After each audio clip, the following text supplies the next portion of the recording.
안녕하세요. 사연에 빠지다의 DJ 민영입니다. 오늘도 두 가지 사연 준비되어 있는데요. 끝까지 함께 해주실 거죠? 그럼 구독과 좋아요 버튼 눌러주시고 오늘의 사연도 함께 만나볼게요. 안녕하세요. 30대 초반의 치과 의사입니다. 치과 의사인 아버지와 전업주부인 어머니 사이에서 태어나서 외동딸로 많은 사랑을 받고 자랐습니다.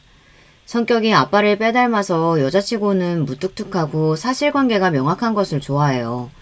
그래서 지금까지 애매하게 행동하거나 어장관리라고 하며 여러 사람을 걸쳐 만나는 것은 해보지도 않았을 뿐더러 혐오하기까지 하는 사람입니다.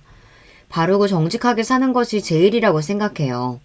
어려서부터 자연스럽게 아빠 같은 의사가 되고 싶어서 정말 열심히 밤을 새워가며 공부를 했어요. 그리고 늘 좋은 성적을 유지하다가 치의대에 합격했습니다. 그리고 졸업하고 국가고시를 패스하고 26살부터 치과 의사 일을 하고 있어요. 페이닥터로 일하다가 27살부터는 대학 선배의 권유로 함께 치과를 개업해서 지금까지 운영 중이에요. 우리 치과 주변에는 회사와 공관기관이 많아서 점심시간과 퇴근시간이면 발 디딜 틈 없이 환자들이 몰려오고는 합니다. 그런데 언젠가부터 한산한 시간에 찾아오는 남자가 눈에 띄기 시작했어요. 처음에는 충치치료를 시작해서 나중에는 라미네이트까지 한다며 2달간 우리 치과에 자주 오게 되었죠.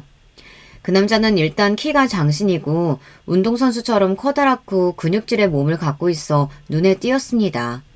그리고 입은 옷이 깔끔하고도 멋져서 모델이 직업인 줄 알았어요. 우리 치과의 선생님이 저를 포함해서 3분이었는데 가장 어리고 경력이 짧은 저를 왜인지 선택해서 계속 제가 치료를 하며 자주 보다 보니 친밀감이 생겼습니다. 저는 성격이 분명하고 명쾌한 편이다 보니 환자들과 사적으로 말을 잘 섞지 않는 편입니다. 물론 친절하고 꼼꼼히 치료는 하지만 이것저것 얘기하다 보면 집중력이 흐트러져서요. 게다가 여기 오는 아저씨, 할아버지들은 자꾸 저한테 남자친구는 있냐, 몇 살이냐 등등 불쾌한 이야기들을 해서 저는 남자 환자들에게는 더더욱 철벽을 치는 편이죠. 이 환자는 이름이 지성록으로 29살의 젊은 남자였어요. 화술이 좋은 건지 상대방이 불쾌하지 않게 선을 지키면서도 친근하게 저와 대화를 했습니다. 선생님은 조금만 더 웃고 친절한 표정 지으면 훨씬 예뻐 보일 텐데 왜 그렇게 냉랭하세요? 전 치과 치료만 잘해드리면 되죠. 괜히 웃음 한번 날렸다가 제 신상부터 호적까지 물어오는 사람들이 많아서 사무적으로 대해드릴 수밖에요. 그 다음 주에 성록 씨는 커피와 밀크쉐이크 그리고 쉑쉑버거까지 사왔습니다. 간호사들이랑 함께 일하는 의사들 모두가 넉넉히 먹을 수 있는 양을 사와서 모두 탄성을 내지르더군요. 아니 쉑쉑버거를 먹어보다니 미국에서 우리나라에 들어온 지 몇 년 안 돼서 우리나라에 매장도 얼마 없잖아요. 너무 감사히 먹겠습니다. 성록 씨 덕분에 고급 수제버거를 먹게 됐네요. 네. 제가 이 더위에 직원들이랑 줄 서가면서 사온 거예요.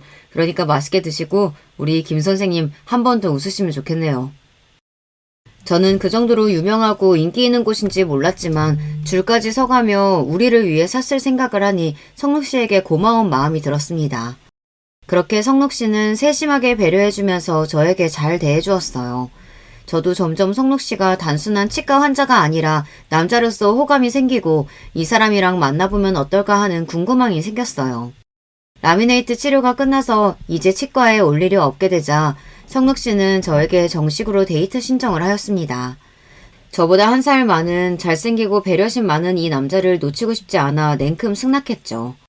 우리의 첫 데이트를 위해 성록 씨는 자신의 제네시스 자동차를 끌고 우리 집 앞으로 데리러 왔습니다. 하늘색 폴로 남방에 검은색 기지바지를 입고 절 보고 손을 흔드는 그는 참 멋있었습니다. 성록 씨는 저를 차에 태운 뒤 양평으로 떠나서 드라이브도 하고 유명한 한식집에 가서 점심도 사주었어요. 그리고 호수가 보이는 전망 좋은 카페에서 커피도 마셨죠. 그렇게 아침부터 저녁 노을이 질 때까지 우리는 참 많은 이야기를 나눴습니다. 성록 씨는 남성 의류 전문 온라인 쇼핑몰을 운영하고 있는 사업가였어요. 원래 패션에 관심이 많고 옷을 좋아해서 대학교 공부는 뒷전으로 하고 신촌이나 홍대의 옷가게에서 아르바이트를 많이 했다고 합니다. 그러다가 아르바이트비를 모아 2014년에 쇼핑몰을 처음으로 창업했대요. 그때는 동대문 도매상가에서 새벽에 옷을 가져와서 본인이 직접 다 손질해서 모델처럼 피팅 사진까지 손수 찍어가며 힘들지만 재미있게 쇼핑몰을 운영했다고 합니다. 쇼핑몰은 하루 방문자 수가 5명 이럴 정도도 있을 정도로 운영이 안 돼서 4개월 만에 문을 닫고 말았어요. 하지만 성록 씨는 그 이후에도 친구와 동업을 해서 의류 쇼핑몰을 창업했고 거듭되는 리뉴얼을 통해 지금의 쇼핑몰로 안정하게 운영하고 있다고 합니다. 성록 씨가 보여준 쇼핑몰에 들어가 보니 제 생각보다 크고 인지도가 있는 쇼핑몰이었어요. 인터넷 쇼핑몰로는 대박의 상징으로 불리운다는 아울렛과 백화점의 매장도 계약했다고 하며 자신이 하는 일에 자부심이 높았어요. 게다가 몇 년 전부터는 중국 시장에서도 인기몰이 중이라서 중국 현지의 패션쇼에 참가하기도 했답니다. 앞으로도 한류 열풍을 가지고 있는 베트남이나 태국 같은 나라에 사업을 진출할 계획이라면서 자신의 포부를 밝히는 이 남자가 정말 멋있다고 생각했어요. 그의 외모만 봐서는 놀기 좋아하고 여자들 여럿 울리는 바람둥이가 아닐까 괜히 의심이 들었거든요. 의외로 성록 씨는 자기 건강과 외모 관리 등에 힘을 쓰며 클럽 같은 곳도 잘 안 가는 건강한 생활을 하고 있었어요. 혼자 자취하고 있는 성록 씨를 위해 어머니가 챙겨주는 장어즙과 고로쇠 수액 등 건강식품을 냉장고에 가득 챙겨넣고 매일 먹는데요. 그리고 몸매 관리는 어찌나 신경을 쓰는지 매일 러닝하고 헬스를 하며 아무리 바빠도 주 1, 2회는 PT를 받으러 다닙니다. 그렇다 보니 몸매도 연예인이나 모델 부럽지 않을 만큼 좋아요. 키가 크고 몸매 좋지 얼굴까지 잘생겼지 어디에 가나 눈에 띄는 탑급의 외모를 가진 남자였어요. 남자가 너무 잘생기면 얼굴값 한다는 속설이 있어서 전 처음에는 이 남자에게 마음을 여는 것을 경계했어요. 그리고 눈에 띄는 외모를 가진 것이 아닌 나에게 접근한 것은 치과 의사라는 직업 때문이 아닐까 하는 의심도 있었고요. 하지만 알고 보니 성록 씨는 저보다 몇 배나 수입이 많은 성공한 사업가로 제 외모가 자기 취향이라고 특히 철벽치는 똑똑한 카리스마가 자기를 사로잡았다나요. 너무 좋았던 첫 데이트 이후로도 우리는 자주 만나며 서로에 대한 감정을 점점 키워갔습니다. 성록 씨는 어릴 때 아버지가 사업을 하시다 망해서 어렵게 살았던 적이 있다고 고백했습니다. 원래 할아버지 때에는 지방에 유지일 정도로 상당한 재산이 있으셨는데 그 부와 명예가 이대를 못 넘긴 것이죠. 그런 탓에 성록 씨는 늘 부자가 되고 싶었고 자기 힘으로 사업에 성공해서 가족들을 잘 부양하는 가장이 되고 싶다고 입버릇처럼 말했습니다. 아마 그래서인지 누구보다 열심히 일하는 청력 사업가가 된 모양이에요. 의사 아버지 밑에서 유복하고 평탄하게 자라난 저는 오히려 이 남자의 성장 배경에 더 끌리게 되었습니다. 그렇다고 해도 전 아직 20대고 결혼까지는 생각하지 않았어요. 근데 성록 씨는 달랐어요. 남자 나이 29이면 아직은 더 싱글 생활을 즐기고 싶을 텐데 자기는 어서 빨리 결혼해서 안정적인 가정을 이루고 싶다네요. 사귄 지 8개월부터 저를 보고 결혼하고 싶어 하고 장난 반으로 이야기하던 그는 저에게 정식으로 청혼을 하게 되었습니다. 어느 날 퇴근하고 치과 앞에서 본 성록 씨는 그날따라 더 멋있는 정장 차림으로 저를 기다리고 있는 거예요. 함께 병원 근처에서 저녁을 먹고 나오는데 잠깐만, 나 자기 치과에 들렀다가 가도 될까? 우리 치과에는 무슨 일인가 의아했지만 성록 씨와 함께 치과로 가보았죠. 모든 직원이 퇴근하고 없을 시간이라 캄캄한 치과에 들어서자마자 웬일인지 갑자기 불이 켜지더니 폭죽과 함께 치과 직원들이 우리를 환영해 주었어요.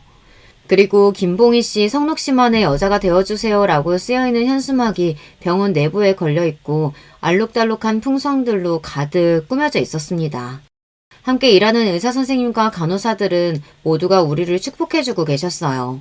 어리둥절한 저를 보고 웃으며 성록 씨는 무릎을 꿇고 청혼을 하였죠. 나랑 결혼하자. 내가 행복하게 해줄 자신 있어. 제 성격상이 이런 건 낯간지럽고 싫을 줄 알았는데 웬걸요. 막상 이렇게 주인공처럼 축하를 받으니 기분이 날아갈 듯하고 설레임에 가슴이 터질 것 같았습니다. 좋아요. 나도 성록 씨 당신을 행복하게 해줄게요. 저는 이 자리에서 성록 씨의 청혼을 받아들였습니다. 후일담을 병원 식구들에게 들어보니 성록 씨는 한 달 전부터 밥을 사고 술을 사주며 청혼 이벤트를 도와달라고 부탁했다는 것입니다.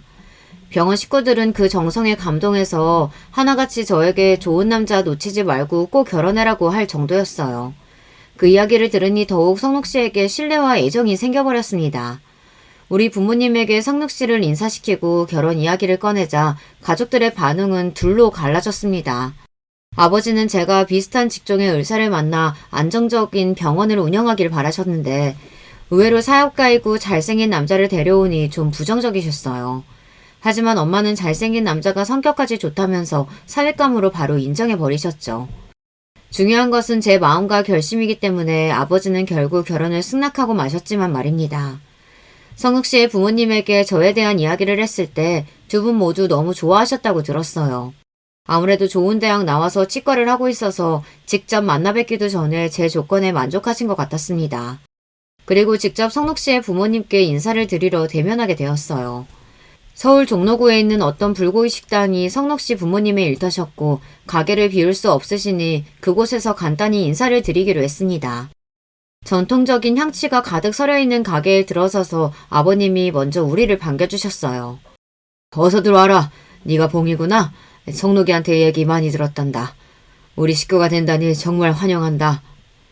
예비 시부는 저를 보자마자 아주 반가워해 주시며 예뻐해 주셨습니다. 저를 보는 표정과 말씀만 들어도 처음 만난 것 같지 않게 너무 잘해 주셨어요. 몇 분 안 되어서 주방에서 예비 시모가 나오셨습니다. 연세는 60대이시고 파마머리에 통통한 몸을 가지신 주변에서 흔히 뵐 수 있는 여성분이셨어요. 성록 씨의 외모가 워낙 뛰어나서 저는 부모님 중 누구를 닮았나 했더니 키가 큰 것은 아버님을 닮았으나 그 두 분 다 평범한 외모셔서 조금 의외였어요. 성록 씨 어머니는 저를 보고는 잠깐 멈칫하시고 표정이 굳어버리셨습니다. 그리고 천천히 탁자에 다가와서 마지못해 앉으셨어요. 안녕하세요, 어머님. 처음 인사드려요. 김봉이라고 합니다. 김봉이? 이름이 봉이야? 분위기가 조금 이상했습니다. 분명히 성록 씨 얘기로는 예비 시모는 나에 대해 마음에 들어 하신다고 했는데 왠지 지금 저분은 저를 아주 싫어하고 경계하는 표정과 말투를 보였으니까요. 시부모님이 저를 싫어할 만한 이유나 조건은 없어 보였는데 왜 나를 겪어보지도 않고 저렇게 싫어하실까? 결혼해서는 괜찮을까? 약간의 염려가 들던 차에 성록 씨는 부모님에 대해 소개를 해주었습니다. 우리 엄마가 나 하나 키우느라 고생 많이 하셨거든. 날 낳기 전에 여러 번 유산하시다가 임신하고 날 낳아서 키우시면서 정말 엄마의 모든 것을 쏟으며 키웠다고 늘 말씀하셔. 아들 바라기신데 아들이 갑자기 결혼한다고 해서 엄마가 좀 당황했나 봐. 그래, 이 사람이 고생 참 많았지. 대가집인 우리 집에 평범한 집안 출신으로 와서 시집살이도 많이 당하고. 그런데 대대로 물려하던 공예 사업이 망해갖고 마누라랑 둘이서 고깃집 열면서 지금까지 해온 데에는 이 사람 힘이 컸거든. 알긴 하네요. 이 남자가 원래 잘 사는 집 도련님이라 뭐 할 줄 아는 게 있어야지 말이야. 그런데 아가씨, 우리 성록이랑 결혼하는 이유가 뭐야? 여자 치과를 사면 선자리가 줄을 섰을 텐데 성록이한테 바라는 게 있는 건가? 보다시피 우린 평범한 불고기집 하며 먹고 사는 사람들이라 유산이랄 것도 없을 거예요. 전 당혹스러웠습니다. 이런 악의적인 질문에는 뭐라고 답을 드려야 할까요? 엄마가 잘못 알고 계신데 봉이 같은 완벽한 여자가 저한테 뭘 바라겠어요. 제가 조르고 졸라서 결혼 서두른 거예요. 그러니까 엄마 괜한 말씀 마시고 이제 우리 결혼식 날짜 잡아요.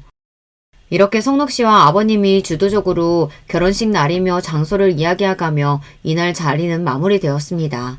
하지만 그 자리가 끝날 때까지 예비 시모는 저에 대한 곱지 않은 시선을 거두지 않으셨어요.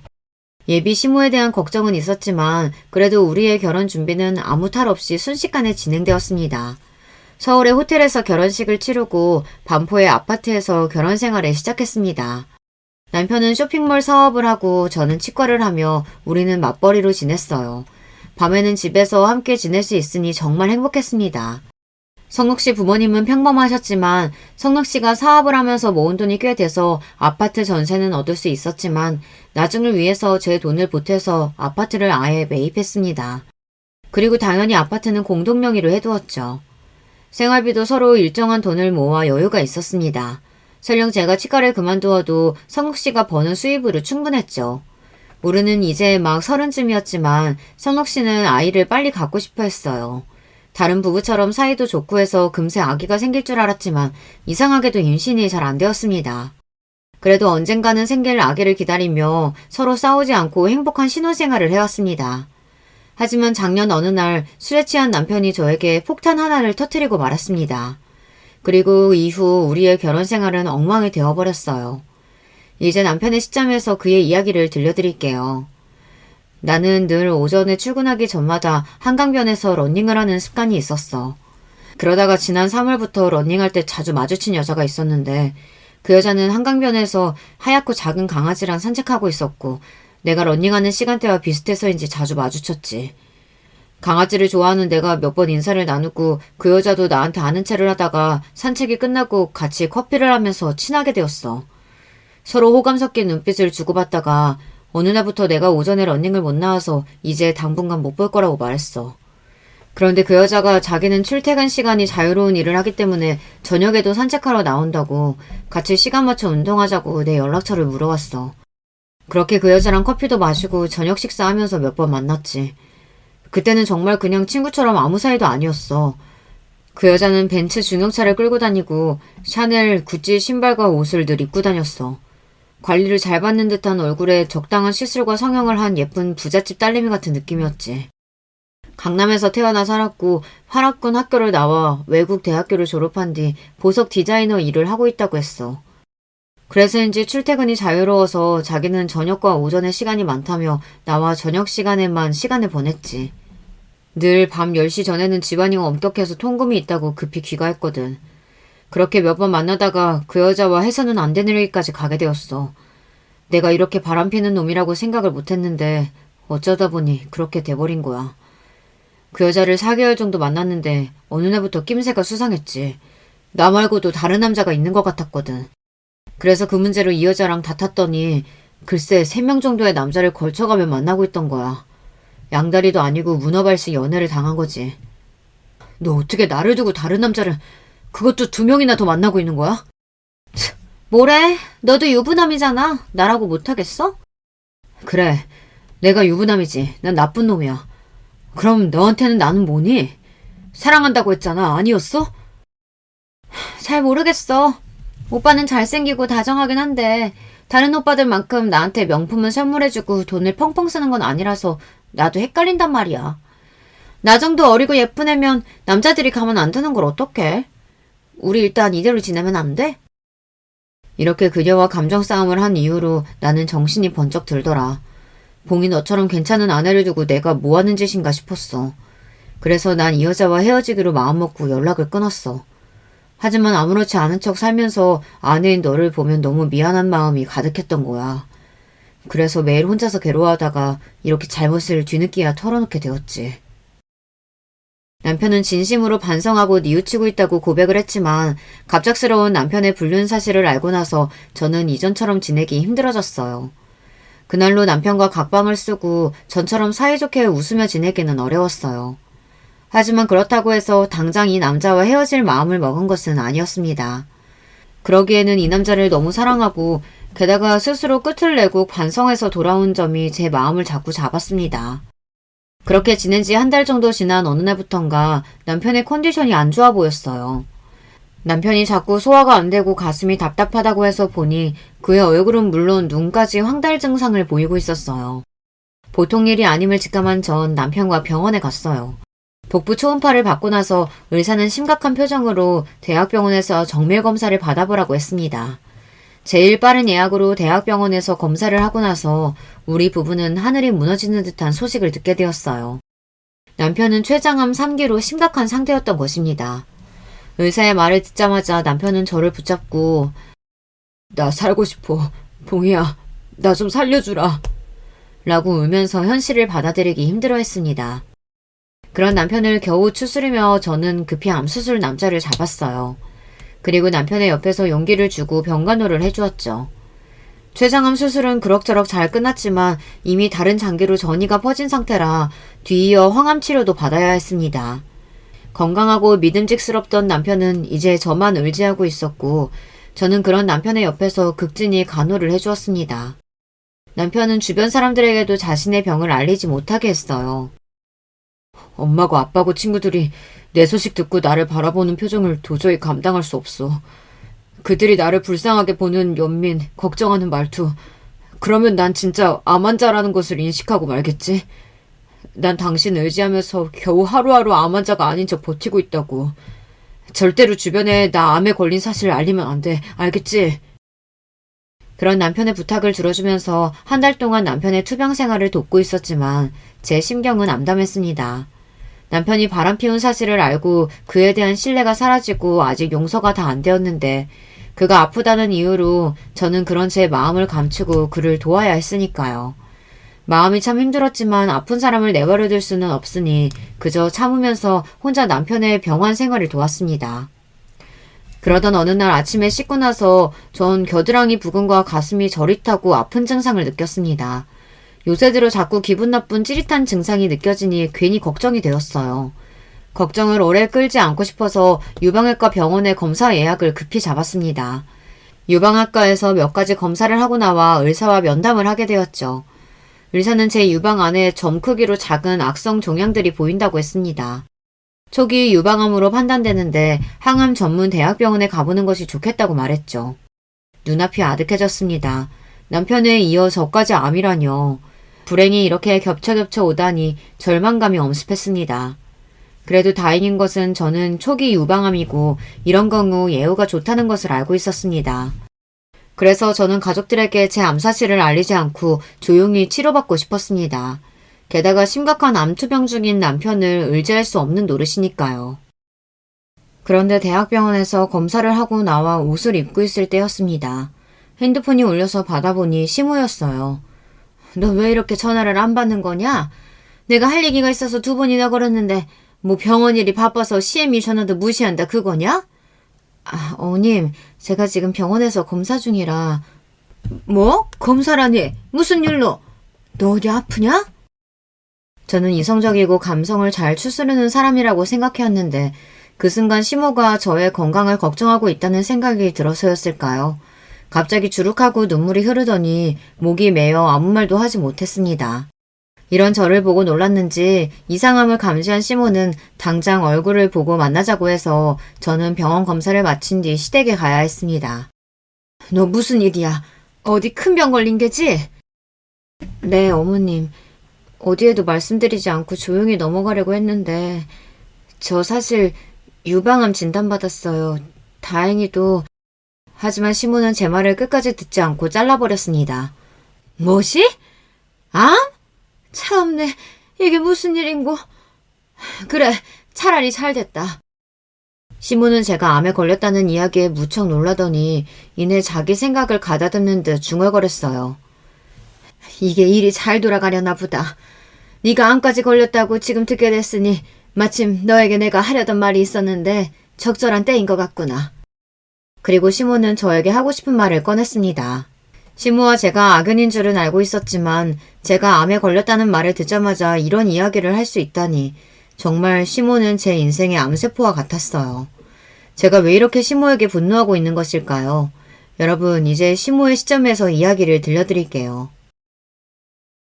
한 달 전부터 우리 불고기집에 어떤 예쁘고 부티나 보이는 여자가 찾아와서 비싼 가방부터 화장품까지 나한테 선물을 주고 가는 게 아니겠냐. 송욱 씨와 사랑하는 사이인데 부모님께도 인사드리고 싶었다면서. 그러더니 어떤 날은 내 피로 풀어주겠다고 VVIP 전용 마사지 샵에 데려가더라. 거기서 호사스럽게 스파 목욕도 하고 마사지도 받으면서 있는데 계속 내 옆에 찰싹 붙어서 그 아가씨가 애교스럽게 잘해주더라. 어머님, 저는 어머님 처음 뵐 때부터 왠지 친근했어요. 고운 미모하며 우아한 자태까지. 성욱 씨가 다 어머님 닮아서 그렇게 잘생기고 귀공자 같은 이미지를 갖고 있나 봐요. 그쵸?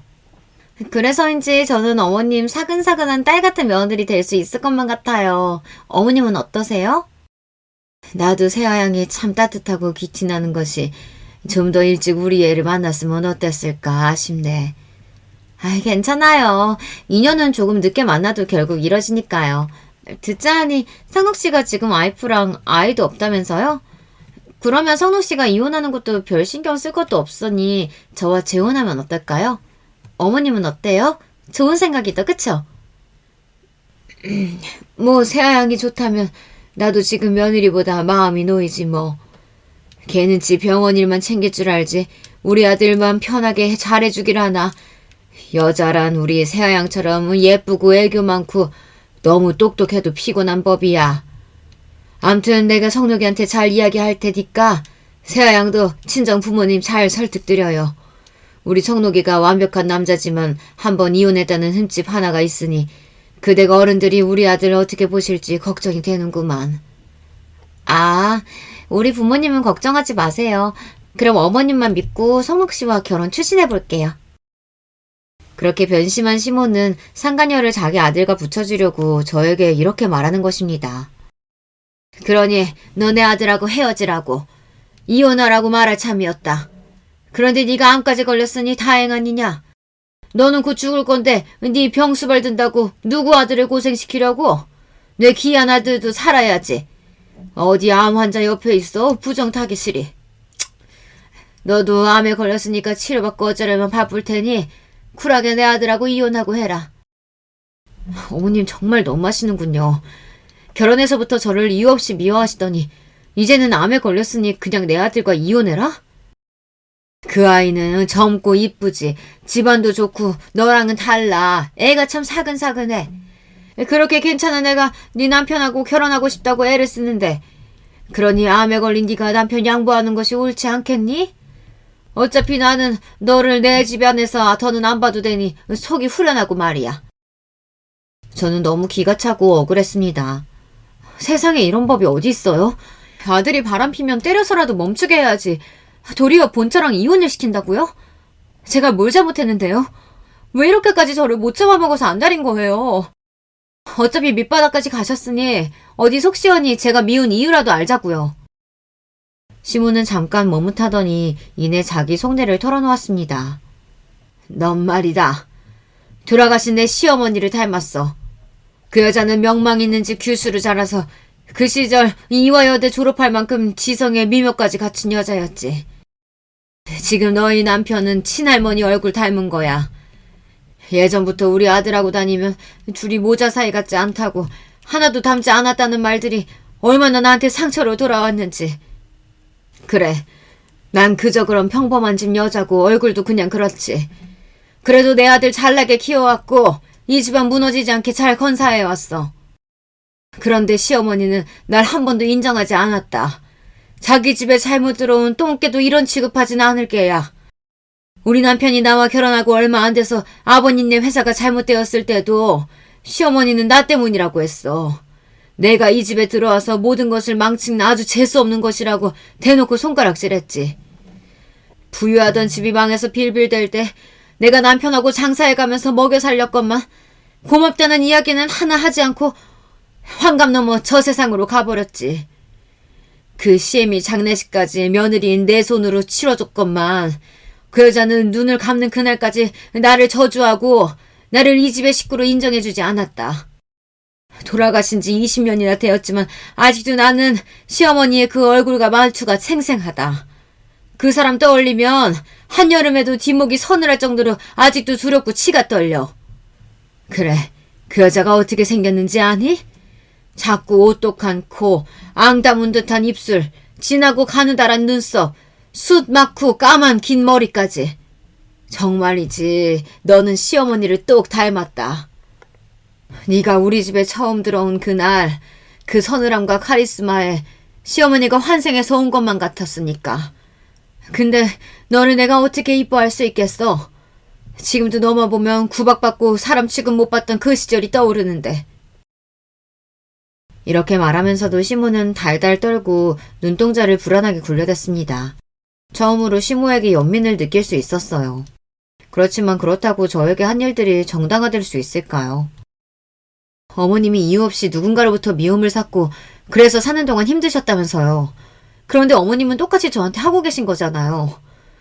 말씀 들어보니 인간적으로 어머님이 이해가 되기는 했지만 그렇다고 해서 저에게 당신 시어머니와 다를 바 없이 군 일은 괜찮은 건가요? 어머님이 느끼셨듯이 저도 어머님 때문에 상처받고 잘해보려고 했지만 통하지 않아서 좌절감도 느끼고 제게 아무 잘못도 없는데 그냥 어머님이 제가 못 견디기 싫어서 이혼하라고요? 네가 왜 잘못이 없어? 애 못 낳고 있지 않냐? 내 손주를. 옛날 같았으면 소방 맞을 감이지. 게다가 너보다 더 좋은 여자가 내 아들이랑 결혼하겠다고 나한테 그렇게 지극정성인데 너인들 안 넘어가겠니? 이 상황이 너무 기가 막히고 자기 아들이 어떤 상황인지도 모르고 엉뚱한 꿈을 꾸시는 시모가 한심해서 저는 웃음이 터져버렸습니다. 이것이 실성을 했나?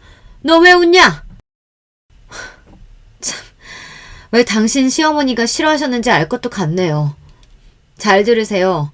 저는 유방암 연기라서 간단한 시술과 항암 치료만 하면 완쾌되는 암 같지도 않은 암이에요.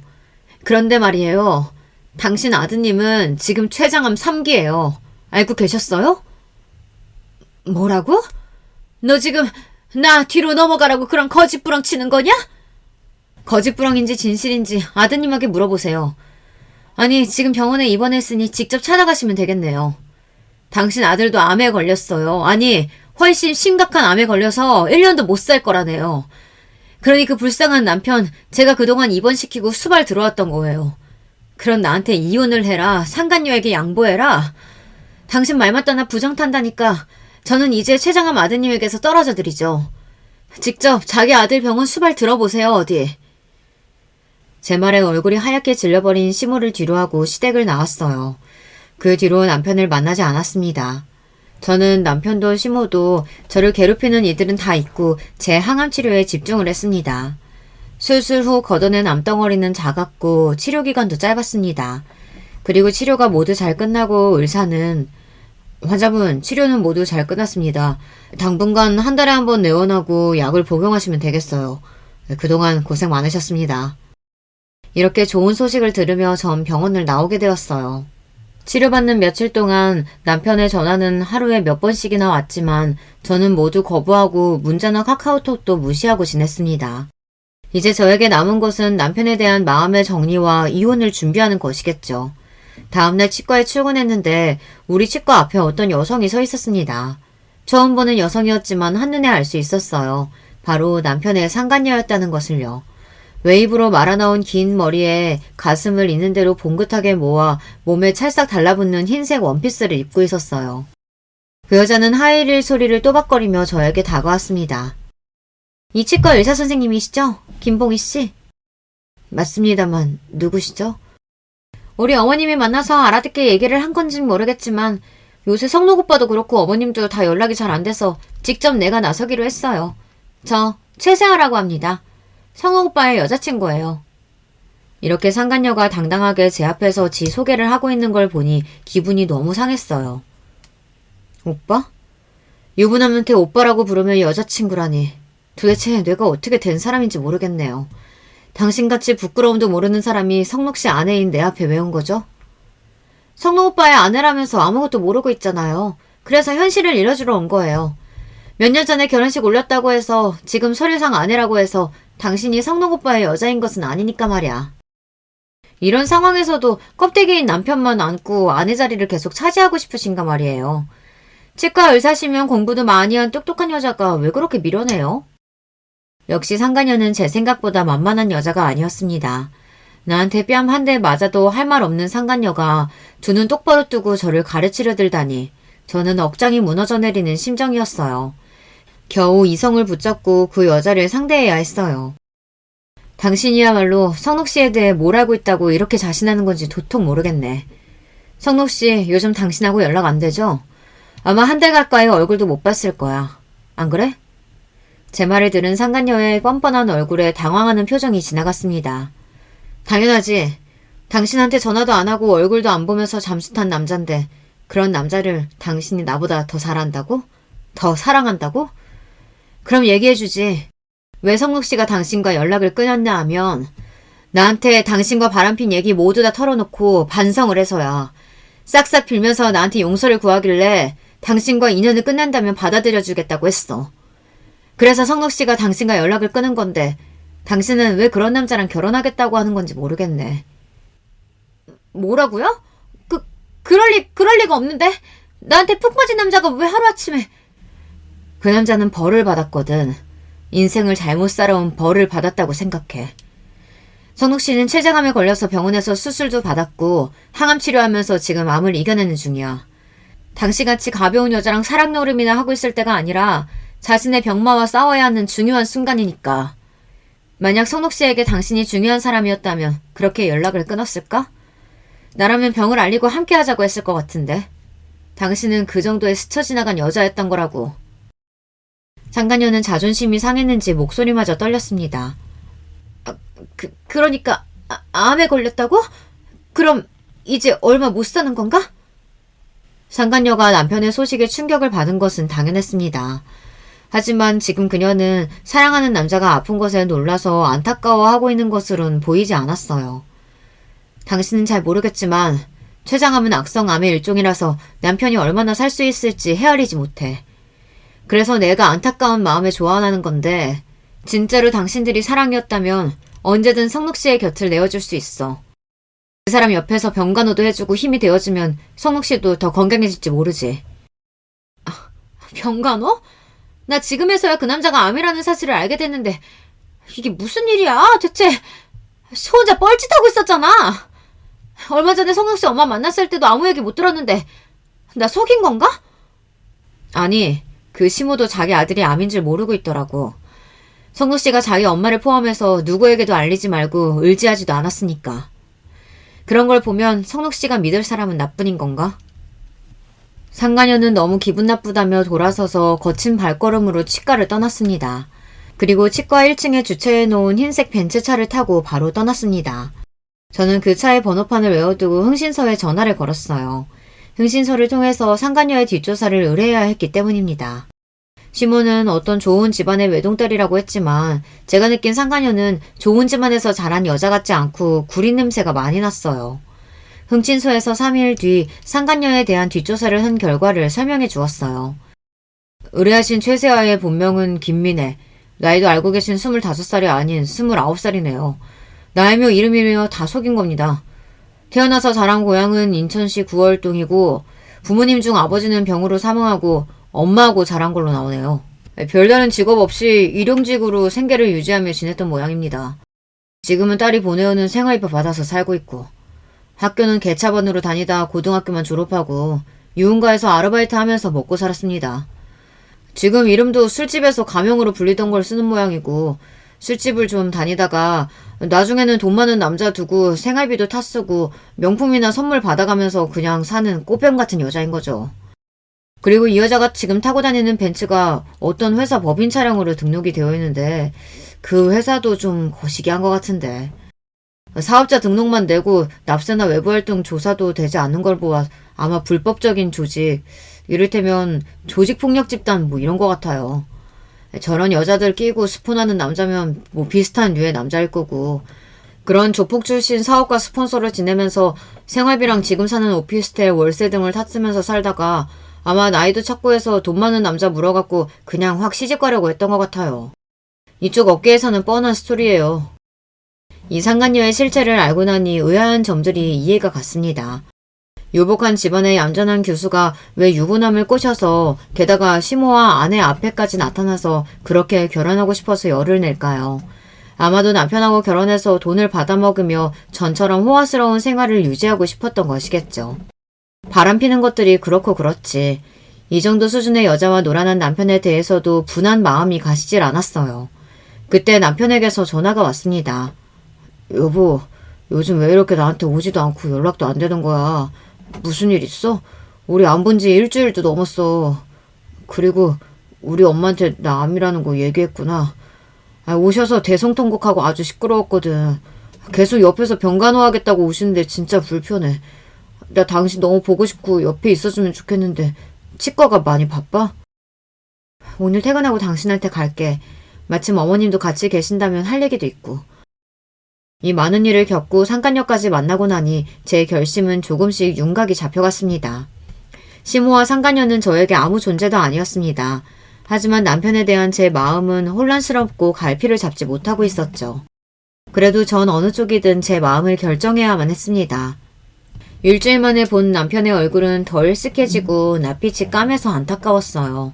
그렇게 건강하고 몸이 좋던 남자는 눈에 띄게 근육과 지방이 줄어 몸집이 작아졌어요. 나 왔어요. 컨디션은 어때요? 항암 치료는 잘 받고 있어? 여보, 정말 보고 싶었어. 어서 와. 엄마는 잠깐 외출이었어서 지금 나 혼자 있었어. 남편은 저를 보자마자 없는 기운을 짜내서 환하게 웃으면서 손을 흔들었습니다. 정말 아픈 병자가 되어버린 남편이 짠했지만 전 어렵게 이야기를 시작했어요. 여보, 나 이제 내 마음을 정해서 그 이야기 하려고 온 거예요. 이제는 어머님이 당신 옆에서 잘 간호해 줄 테니까 나는 더 이상 당신 옆에 있지 않을 거야. 남편은 슬픈 눈망울로 저를 보며 애원했습니다. 안 돼. 난 당신만이 필요해. 당신하고 있을 때만 편안하고 아픈 것을 잊을 수 있단 말이야. 제발 나한테서 떠난다는 얘기는 하지 마. 그 얘기 하려는 거 아니지? 당신 참 나쁜 사람인 거 알아? 혼자 바람피고 나한테 못할 짓 해놓고 바로 암에 걸려서 내가 맘 놓고 당신 미워하고 복수도 못했잖아. 그런데다가 당신 어머님이 얼마 전 나한테 그러더라. 당신하고 이혼하고 상간녀랑 결혼시킬 거라고. 내가 유방암이라고 했더니 부정타게 당신 옆에 있지 말고 얼른 떠나래. 나는 이미 한 달도 더 전에 세아랑 헤어지고 연락도 끊었어. 엄마가 잘못한 거야. 오해한 거라고. 나와는 상관없어. 알아. 당신은 이미 나한테 용서 구한 이후 그 여자랑 만난 적이 없다는 걸. 지난주에 그 상간녀가 나를 찾아서 치과에까지 왔더라. 당신하고 헤어지라고 뻔뻔하게 요구하던데. 그런데 그 여자 당신이 암이라고 하니까 무척 당황하고 화내면서 떠나던데. 그 여자한테 연락 없었어? 그때 시모가 집에 들어와서 저를 보고 놀랐습니다. 며느리 왔니? 하지만 시모의 눈빛과 표정은 전과 달랐습니다. 약간 어려워하고 두려워하는 듯이 다른 곳으로 저를 피해가려고 했어요. 어머님, 이리로 오세요. 어머님도 함께 들으실 이야기가 있으니까요. 시모가 쭈뼛대며 남편 옆에 서서 저는 계속 이야기를 이어갔어요. 물론 걔한테 한번 전화가 오긴 했었어. 나한테 엄청 화내더라. 죽을 뻔 걸려갖고 자기 속이면서 만난 거였냐고. 그래, 그 못된 년이 우리 아들한테 암 걸렸다고 바로 행동이 바뀌더구라. 왕쾌아래한테 죽을 병이 걸렸다는 등 재수없는 소리라고 다시는 자기 찾지 말라면서 말이다. 내가 사람을 잘못 봤지. 그런 요망하고 의리도 없는 년인지 모르고 결혼까지 시키려고 했다니. 봉이야, 내가 너한테 실수했구나. 그 여자가 날 찾아와서 그 차 번호판이랑 이름이랑 뒷조사를 해봤어요. 속인 게 누군데 지가 화를 내고 난린지 모르겠네. 뻔뻔한 거. 그 여자 이름도 나이도 모두 거짓이에요. 당연히 출신도요. 더 나쁜 건 술집 여자인데다가 남편하고 만나는 순간까지 계속 돈 많은 조폭에게서 생활비 탔으면서 사는 꽃뱀이었다고요. 남편과 시모는 정말 놀란 눈치였어요. 아니, 그럴 리가 없다. 걔 엄마라는 사람까지 날 찾아와서 봤었어. 에르메스 가방에 명품 옷으로 치장했는걸.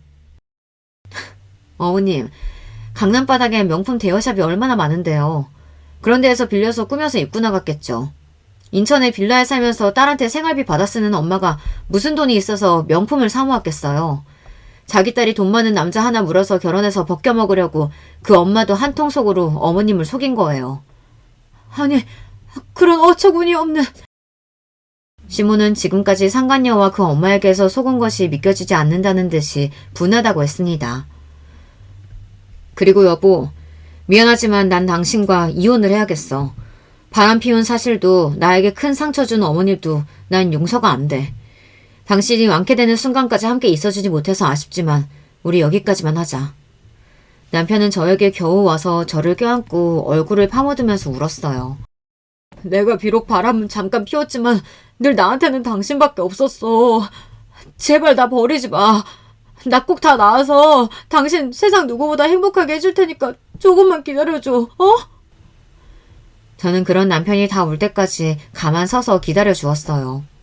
아니, 실은 저도 함께 눈물을 흘렸습니다. 남편이 너무나 죽도록 믿기만 했던 것은 아니니까요. 저에게 사랑하는 마음과 추억이 남아있었기 때문이에요. 그렇게 함께 울고 나서야 남편은 저를 놓아주었고 저는 뒤돌아서서 나왔습니다. 그것이 남편과의 마지막 이별이었습니다. 그 뒤로 변호사를 선임해서 남편과의 이혼을 진행했어요. 둘 다 돈에 궁하지도 않았으니 아파트는 절반으로 나눠 갖기로 하고 그 외 위자료나 경제적으로는 얘기할 것이 없었습니다. 그토록 간절했던 아이도 없으니 더욱 우리의 이혼은 간단했습니다. 남편은 별말 없이 제 이혼 협의에 따라주었고 정식으로 우리 이혼 절차는 끝이 났습니다. 저는 지금 유방암이 완치되어서 치과에서 일하면서 원래대로 살아가고 있어요. 하지만 한 번씩 남편의 소식이 궁금해요. 그래서 전 남편의 인스타 계정에 들어가서 소식을 보고 있습니다. 전에는 왕성하게 매일 소식을 올리고는 했었는데 요즘은 자기 일상을 잘 올리지 않고 있어요. 지금 치료를 잘 받고 있는지 어떻게 지내는지 사실 걱정되고 궁금해요. 하지만 그렇다고 그에게 연락한 적은 없습니다.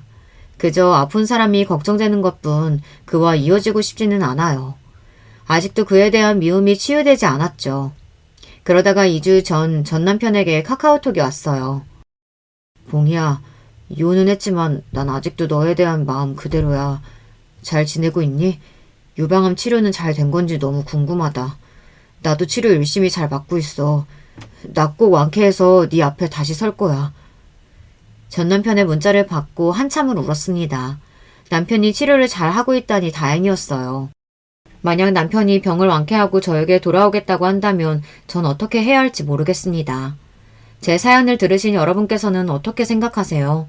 이혼하고 다시 만나는 남녀가 다시 잘 살 수 있는 걸지, 이곳에 저보다 인생 선배님들이 많으시니 제게 조언을 좀 해주세요. 그리고 이렇게 문자로 전 남편과 형식적인 안부 연락 정도는 괜찮은 건지도 잘 모르겠습니다. 댓글로 제가 어떻게 마음을 정하면 좋을지 말씀 남겨주시면 감사하겠습니다. 여기까지 저의 연애와 결혼 이야기를 모두 드렸습니다. 두서없이 장황하지는 않았을지 한편으로는 염려가 되지만 여러분께서 재미있게 들어주셨다면 좋겠습니다. 그럼 저는 여기서 인사드릴게요. 안녕히 계세요.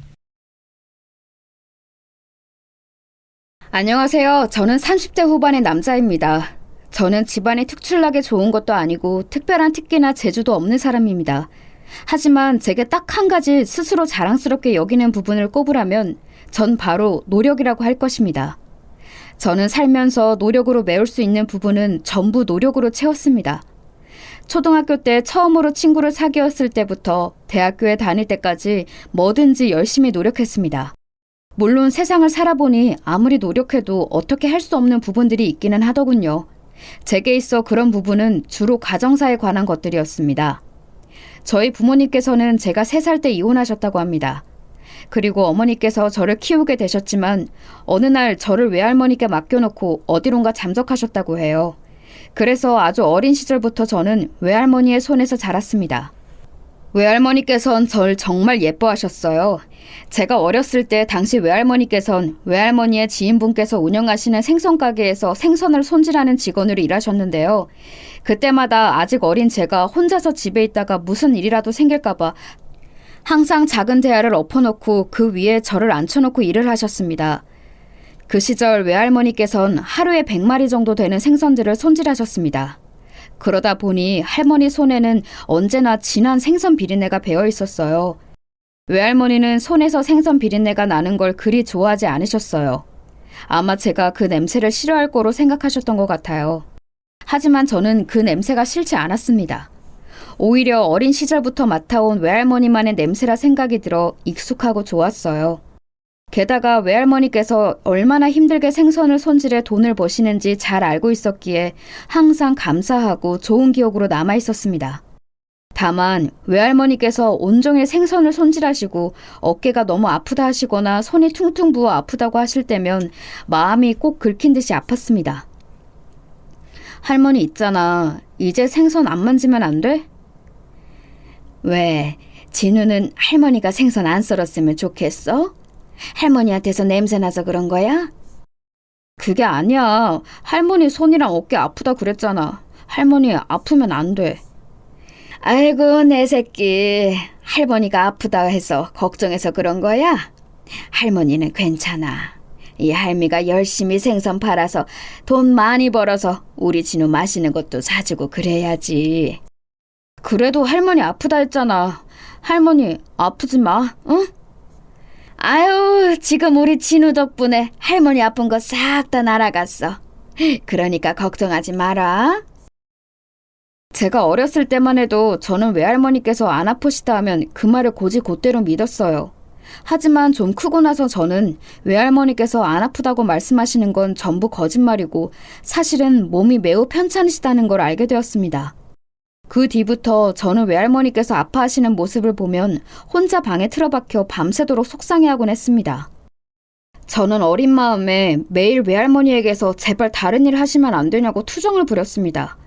그저 외할머니께서 아프시지 않았으면 했던 치기 어린 마음이었죠.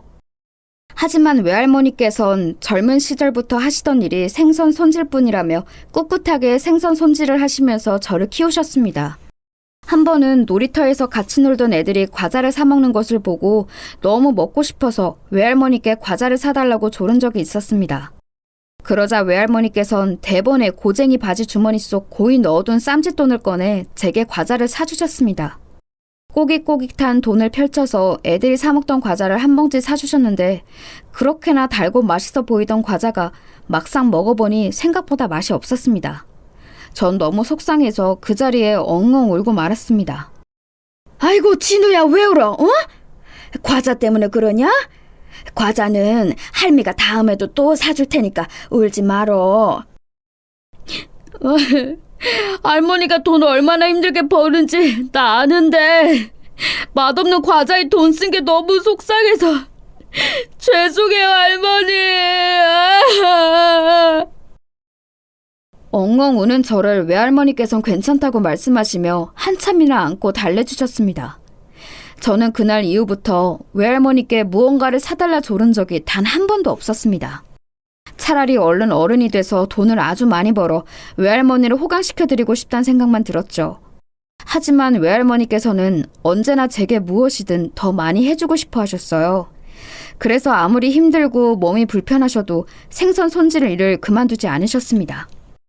그때쯤 저는 초등학교에 다니기 시작하면서 제가 주변의 다른 아이들과 많이 다른 환경에서 자라고 있었다는 걸 알게 되었습니다. 다른 집 아이들은 엄마와 아빠가 같이 살고 할머니와 같이 사는 경우는 거의 없더군요. 그래서 초등학교 때 같은 반 친구들은 제가 외할머니와 단둘이 살고 있다는 이야기를 들으면 신기해하거나 깜짝 놀라곤 했습니다. 하지만 초등학교 저학년인 애들 사이에서 가족 구성원의 차이는 그렇게 크게 문제가 되지는 않았어요. 그저 즐겁게 같이 놀기만 하면 되니까요.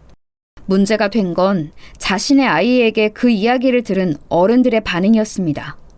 제가 외할머니와 단둘이 산다는 이야기를 하고 나면 꼭 같이 놀던 친구가 제게 이런 말을 했습니다. 엄마가 부모 없는 아이랑은 같이 놀면 안 된대. 그래서 나 이제 너랑 못 놀아. 여러분은 어제까지만 해도 같이 놀던 친구가 부모님의 말씀 한마디 때문에 오늘은 저랑 같이 놀지 않는다면 그대로 받아들이실 수 있으신가요? 저는 아직도 그 친구의 말이 잊히지 않습니다. 그 말을 들었던 날 저는 너무 속상해서 집으로 오는 내내 엉엉 울었습니다. 그리고 애꿎게도 외할머니께 짜증을 내며 따지고 말았죠. 할머니, 왜 나한테는 엄마랑 아빠가 없어요? 혹시 엄마랑 아빠가 나 버린 거야? 외할머니께서는 많이 당황하셨을 법도 한데 오히려 차분히 저에게 설명해 주셨습니다. 아니야. 진우 엄마랑 아빠는 서로 더는 같이 살고 싶지 않아서 그런 것뿐이란다. 왜 같이 안 살고 싶은 건데? 그건 진우 엄마랑 아빠가 서로 더는 사랑하지 않아서 그래. 그럼 엄마랑 아빠는 나도 안 사랑해서 같이 안 사는 거야? 그렇지 않아. 진우 네 아빠는 잘 모르겠다만 너희 엄마는 절대 그렇지 않단다. 우리 진우 엄마는 진우 싫어하지 않아요. 거짓말. 날 좋아하며 같이 있고 싶을 거 아니야. 근데 엄마는 나랑 같이 안 살잖아. 진우 엄마는 일이 많이 바빠서 같이 못 있는 것뿐이란다. 진우야, 엄마는 널 버린 게 아니야. 그리고 이 할미도 진우를 정말 사랑하고 아끼고 있단다. 제가 부모님이 곁에 없는 것에 대해서 슬퍼하고 힘들어할 때마다 외할머니께서는 언제나 제 마음을 살피고 보듬어 주셨습니다. 그리고 친구들과 잘 사귈 수 있도록 절 독려해 주시고 항상 제가 상냥하고 멋진 아이라고 말씀해 주셨죠. 저는 외할머니 말씀을 항상 기억하며 친구들과 잘 지내도록 노력했습니다. 물론 제가 교육 관계에서만 노력한 것은 아닙니다. 저도 제 나름대로 열심히 공부해서 항상 상위권 성적을 유지할 수 있도록 노력했습니다. 덕분에 중학교 때 진로 상담 중 실업계 고등학교보단 인문계 고등학교로 가서 대학에 진학하는 걸 목표로 해보란 권유도 받았죠. 저는 빨리 돈을 벌고 싶은 마음에 실업계 고등학교로 진학하려고 했었습니다. 그런데 제 계획을 듣고 담임 선생님께서 엄한 표정으로 저를 타일하셨습니다. 진우야, 실업계로 진학하겠다는 거 나쁘진 않다. 하지만 잘 생각해봐라. 네가 대학을 나오면 네가 할 수 있는 일의 범위가 커져. 그러면 네가 바라는 대로 돈도 더 잘 벌 수 있단다. 하지만 선생님, 우리 집은 할머니랑 저밖에 없어요. 근데 할머니께서는 나이도 많으시고 몸도 안 좋으신데 제가 어떻게 대학교까지 생각해요. 할머니를 걱정하는 마음은 이해한다. 하지만 돈이 걱정이라면 장학금이나 지원금을 받는 방법도 있어. 선생님은 네가 대학교에 관심 있어 하는 거 다 알아. 그러니 집에서 할머니와 잘 이야기해보고 결정하렴.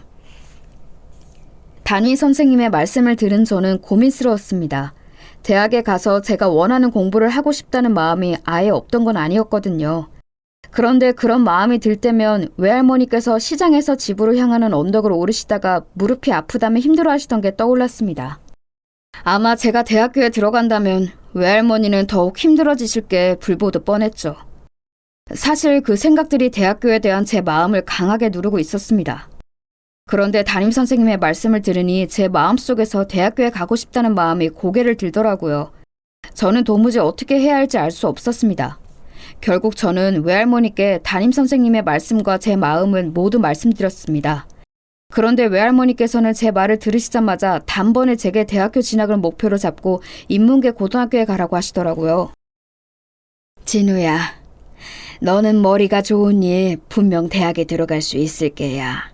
그러니 인문계 고등학교로 가서 더 많이 공부하고 대학에 가도록 해라. 하지만 할머니, 대학은 등록금이 만만치가 않아요. 그건 할미가 알아서 할 테니 걱정하지 말렴. 지금보다 좀 더 일하면 돼. 할머니 어깨랑 손 많이 아프시잖아요. 여기서 어떻게 더 일하신다고 그래요. 진우야, 네가 이 할미 걱정하는 건 알지만 할머니가 바라는 건 오로지 네가 원하는 대로 행복하게 사는 것뿐이야. 너 대학 가고 싶지 않니? 외할머니께서 하신 질문에 저는 뭐라 답을 드릴 수가 없었습니다. 돈을 많이 벌고 싶은 마음은 둘째 치더라도 외할머니께서 하신 말씀대로 대학에 가고 싶은 마음이 컸습니다. 그래서 저는 결국 대학 입학을 목표로 인문계 고등학교로 진학했습니다. 고등학생이 되어보니 반 아이 중 절반 이상이 저보다 공부를 잘하더군요. 중학교 때는 상위권이던 성적도 많이 떨어졌습니다. 하지만 인문계 고등학교로 온 이상 포기할 수 없었습니다. 저는 쉬는 시간에는 영어 단어 하나라도 더 외우려고 애썼고 다른 애들이 점심시간에 축구를 하러 나가도 반에 앉아서 책만 들여다봤습니다. 그렇게 열심히 노력하니 그나마 간신히 상위권으로 성적이 올라가더군요. 저는 그 성적을 가지고 대학교에 지원했고 지원했던 대학교 중 제가 가장 원했던 대학교에 합격할 수 있었어요. 하지만 제가 고등학생일 동안 외할머니께서 열심히 모아주신 대학 등록금은 1년분밖에 되지 않았습니다. 그래서 저는 대학교를 1년만 다니고 휴학을 한 뒤 아르바이트를 하면서 그 다음 학년에 등록금을 모으기로 마음먹었습니다. 그리고 혹시라도 나중에 도움이 될까 해서 대학교 수업이 끝나면 틈틈이 시간을 내서 운전면허도 땄죠. 그러다 가을이 될 무렵 그동안 저를 위해 밤낮 가리지 않고 힘내시던 외할머니께서 건강이 많이 안 좋아지셨습니다. 외할머니를 모시고 병원에 가니 고질적으로 외할머니를 괴롭혔던 관절염이 더 심해졌고 엎친 데 덮친 격으로 골다공증이 심하다는 진단을 받았습니다. 그날 외할머니와 같이 집에 돌아온 저는 외할머니께 이제 생선가게 일을 그만두시는 게 어떠냐고 말씀드렸습니다. 병원에서 심각하다는 말을 들으신 탓인지 평소 계속 일할 거라고 하시던 외할머니께서 선뜻 제 의견에 동의하시더라고요. 그때는 어찌나 마음이 놓았던지요. 다음날 외할머니께서는 바로 생선가게를 그만두셨습니다.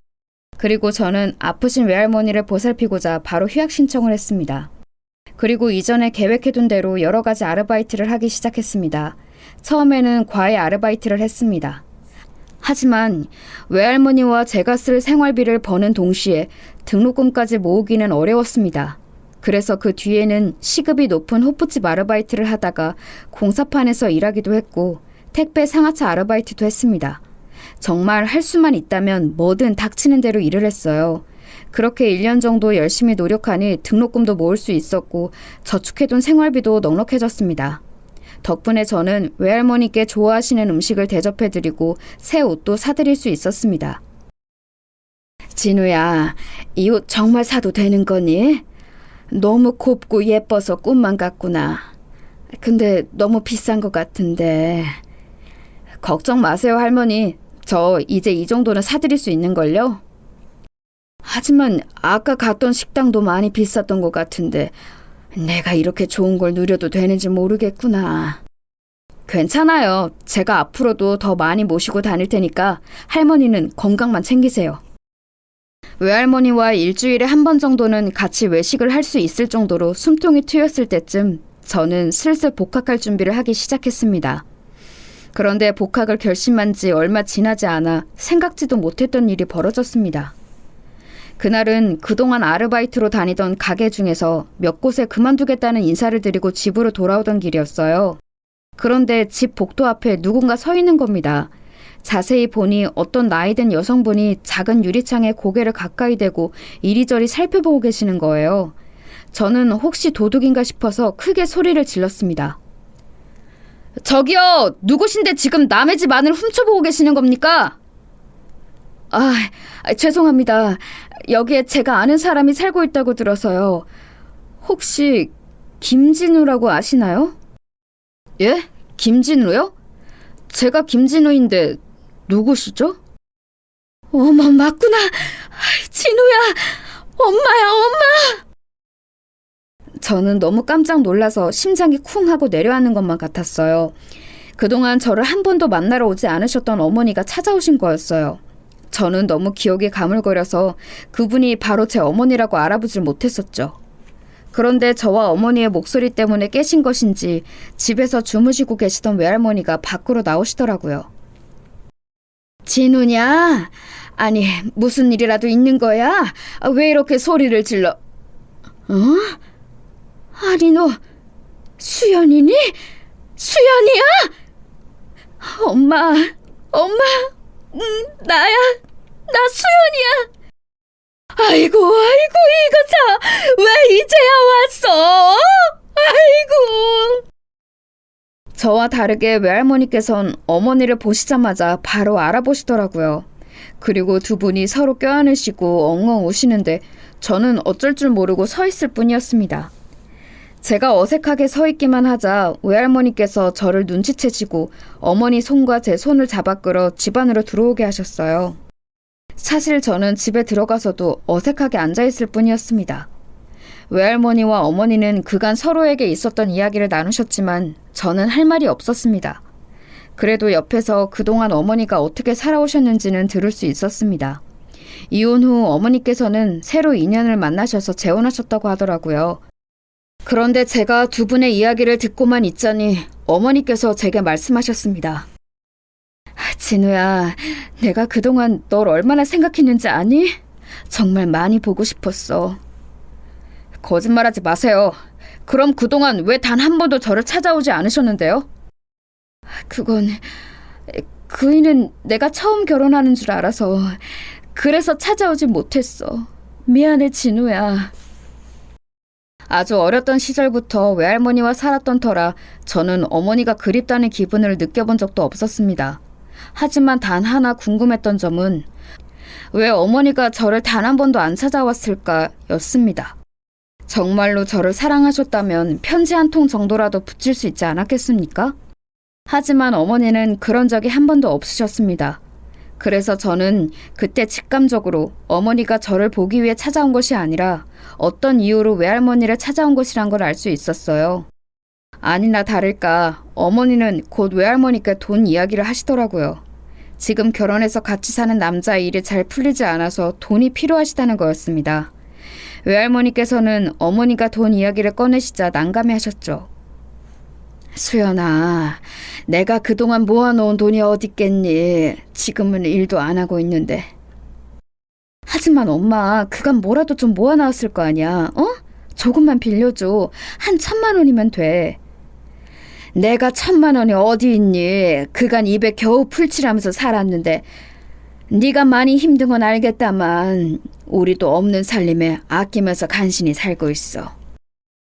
그럼 진우야, 넌 모아놓은 돈 좀 없니? 너 대학 들어갔다며.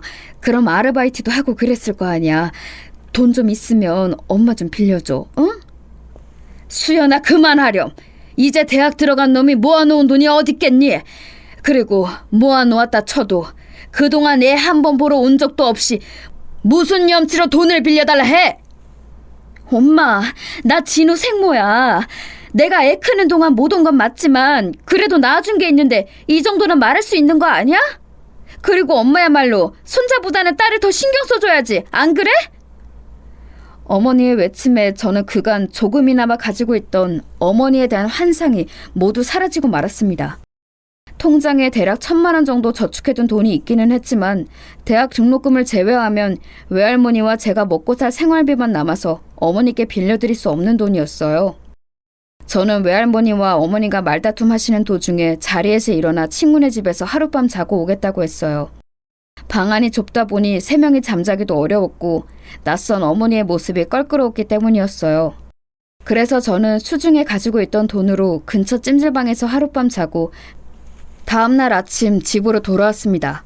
그런데 현관문을 열고 들어간 저는 깜짝 놀라고 말았습니다. 얼마 없는 세간 살림이 완전히 다 뒤집혀 있는 것이 아니겠습니까? 게다가 그 한가운데 외할머니가 주저앉아 울고 계셔서 더 놀랐습니다. 할머니 괜찮으세요? 이게 다 무슨 일이에요? 아이고 수연이 그년이. 아이고 진우야, 내가 미안하다. 미안해. 외할머니께서 가슴을 치며 우시는 모습을 본 순간 저는 가슴이 서늘해지는 것을 느꼈습니다. 설마 하며 장롱 제일 밑바닥에 넣어둔 주머니를 찾아 살펴보니 안은 이미 텅 비어 있었습니다. 그 주머니는 제가 아르바이트에서 모아뒀던 돈을 저축해둔 통장이 있던 주머니였는데 그 안에 있던 통장이 전부 사라진 것입니다. 모든 것을 확인한 순간 손끝이 차가워지고 온몸이 벌벌 떨리더군요. 저는 설마 정말로 어머니가 훔쳐갔을까 싶어서 바로 112에 신고를 했어요. 곧바로 경찰 2분이 오셔서 집안을 살펴보시더군요. 그리고 제 증언과 외할머니의 증언을 듣고 바로 조사해주겠다고 하셨어요. 그런데 정황상 들어보니 신고자분 어머니께서 가져가신 것 같은데 친족끼리는 절도죄 성립 안 되는 거 알죠? 네, 알고 있습니다. 그리고 저는 어머니가 훔쳐갔다고 생각하지 않아요. 어떤 어머니가 아들 대학 등록금을 훔치겠습니까? 분명 어머니가 훔치신 게 아닐 거예요. 알겠습니다. 그럼 조사 후 연락드리겠습니다. 그 후 며칠 동안 저는 어머니가 훔친 것이 아닐 것이라 생각하면서 지냈습니다. 그간 한 번도 보지 못했던 어머니지만 사람이 그렇게 악독할 수는 없는 거잖아요. 그런데 며칠 후 경찰서에서 온 연락을 받고 저는 크게 실망하고 말았습니다. 현장 주변 탐문 조사도 하고 CCTV도 확인해 봤는데요. 그 시간에 신고자분의 집 주변을 다니신 건 그분밖에 안 계시더라고요. 정말 제 어머니가 훔쳐갔단 말씀이신가요? 예, 통장에 인출 내역이 있어 은행 CCTV도 확인했는데 신고자분의 어머니께서 찾으신 게 확인됐습니다. 이게 친족 상도례라고 친족 간에는 절도죄가 성립이 안 돼요. 아시죠? 아무래도 신고자분께서 신고를 취하하시는 편이 좋으실 것 같습니다. 형사분께서 하시는 말씀에 저는 별달리 할 말이 없었습니다. 그저 신고를 취하하는 것밖에는 할 수 있는 것도 없었죠. 다만 그 과정에서 저는 어머니의 전화번호를 얻을 수 있었어요. 온갖 감정이 휘몰아치는 와중에 저는 어머니께 무엇라 말을 할지 생각하다 전화를 걸었습니다. 네, 여보세요? 엄마, 저 진우예요. 드릴 말씀이... 여보세요? 여보세요? 그런데 제가 전화했다는 것을 아시자마자 어머니는 바로 전화를 끊으시더라고요. 몇 번 전화를 다시 걸어도 결과는 마찬가지였어요. 제 전화를 노골적으로 피하시자 저도 더는 할 말이 없었습니다. 화가 나고 답답한 마음에 복장이 터진다는 말이 어떤 것인지 알 수 있었어요. 그런데 더 화가 나고 속상했던 것은 외할머니께서 계속 제게 사과하시는 거였습니다. 잘못은 어머니가 저지르신 건데 어째서 저를 키우시느라 온갖 고생을 겪으신 외할머니가 제게 사과를 하셔야 하는지 저는 이해할 수 없었습니다. 그래서 화난 마음을 차마 드러내지 못하고 삭히는데 외할머니께서 그러시는 겁니다. 진우야, 내가 미안하다. 네 엄마를 제대로 키우지 못한 할머니 잘못이야. 용서해 주렴. 할머니가 뭘 잘못하셨어요? 할머니는 아무것도 잘못하신 게 없어요. 제가 화를 꾹 참고 말하자 할머니께서는 주름진 손으로 제 손을 꼭 잡고 말씀하셨습니다. 할머니는 네가 걱정이야. 네 마음에 엄마에 대한 화와 울분이 얼마나 많이 쌓였을지. 평생 용서하고 싶지 않을 만큼 쌓였겠지. 그런데 진우야, 계속 그런 뾰족한 마음을 갖고 살다 보면 진우 네가 가끔이라도 엄마를 생각할 때마다 자꾸만 상처받고 아플 거란다. 돈은 할머니가 어떻게든 다시 벌어서 채워줄 수는 있지만 진우 네 마음에 생긴 상처는 내가 어찌 해줄 수가 없어서 할머니는 그게 계속 미안하고 속상하단다. 그러니 이 할미하고 약속 하나만 해다오. 무슨 약속 말씀이세요? 사실 난 이제 나이가 많아 살 날이 얼마 남지 않았어. 그러니 내가 살아있는 동안에 네 엄마를 용서하라고 말은 안 하마. 하지만 언젠가는 네 엄마를 용서해주면 안 되겠니? 외할머니께서 그렇게 말씀하시니 저는 다른 말을 할 수가 없었습니다. 외할머니께서는 딸인 어머니도 아끼셨으니 어쩔 수 없는 일이었겠죠. 그래서 저는 결국 외할머니와 약속하고 더는 어머니께 연락하지 않았습니다. 아무래도 다시 만날 일도 없을 것 같았고요. 한 차례 큰일이 있고 나서 저는 마음을 가라앉히고 남은 휴학 기간 동안 다시 등록금을 모으기 위해 여러 아르바이트를 시작했습니다. 하지만 계절이 바뀌어서 제가 뛰어들 수 있는 아르바이트는 생각보다 적었습니다. 저는 계획대로 돈이 모이지 않아 정말 많은 고민을 했습니다. 어쩔 수 없이 저는 휴학 기간을 연장하기 위해 대학교 행정실에 문의했는데 군에 입대하면 자동으로 일반 휴학이 군 휴학으로 바뀌어 연장된다더군요. 그래서 저는 그동안 모은 돈은 외할머니께서 쓰실 생활비로 남겨두고 곧바로 군대에 입대했습니다. 대학교 1학년 때 따놓은 운전면허 덕분에 저는 군복무 기간 동안 운전병으로 복무할 수 있었습니다.